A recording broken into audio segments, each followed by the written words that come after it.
আমি বলেছি আইনজীবীদেরকে আমি একা বেরোবো, তোমরা আমার ভয় আমার না থামলে নতুবা আমার সাথে যাবে। প্রাথমিক খেলায়, স্টার্টিং খেলায় মাত্র খেলা শুরু হলো, সেমিফাইনাল ফাইনাল খেলে ফেললেন। প্রাথমিক ঘোষণায় ফাইনাল কাজ করে ফেললেন, ফাইনাল ঘোষণা দিয়ে দিলেন।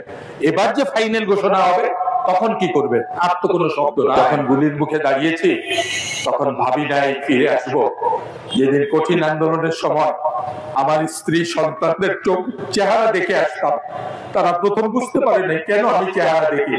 আমি যদি ফিরে না আসি, আমি শেষবারের মতো তাদের চেহারাটা দেখে আছি। অনেক সময় ঘুমের মধ্যে আমার ছোট মেয়ে থাকতো, তার মাকে নিয়ে তাকে দেখে আসতাম। তার মা বলতো, তুমি কেন দেখছো? আমি আমার মনের ভাষাটা বলতে পারিনি। যদি আমি গুলিবিদ্ধ হয়ে রাজপথে লুটিয়ে পড়ি, আমি যদি আর সবাক হয়ে এই বাড়িতে না ফিরি, আমার যদি লাশ বাড়িতে ফিরে আসে, এই চেতনা নিয়ে আবেদন সংগ্রাম করেছে। একবার আমি স্বপ্নে দেখলাম হাইকোর্টের পাশে গুলিবিদ্ধ হয়েছে, আমি মারা গেছি। আমি ডায়েরিতে লিখলাম, ভাবলাম আমি মারা গেলে ডায়েরির কথা তো কেউ জানবে না। আমার রুমের আরেকজনকে বললাম, ভাই এই পাতাটি তুমি পড়ো। সে আমার পায়ে ধরে ফেললো, ভাই আপনি যাবেন না আজকে? আমি বলছি আমি বাথরুম থেকে আসি। এ কথা বলে আমি মিছিলে যোগ দিয়েছি। কোনো সময় ভাবি নাই আমি ফিরে আসবো।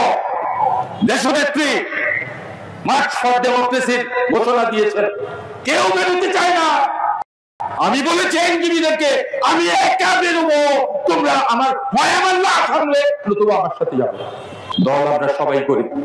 খালেদা জিয়ার জন্য যে ব্যক্তিটি প্রাণ দিতে প্রস্তুত, শরীরের মধ্যে আঘাতের চিহ্ন, তাও আপিল শুনানিতে বলেছে যে স্যার 7টা কুলি আঘাত গুলো দেখেন।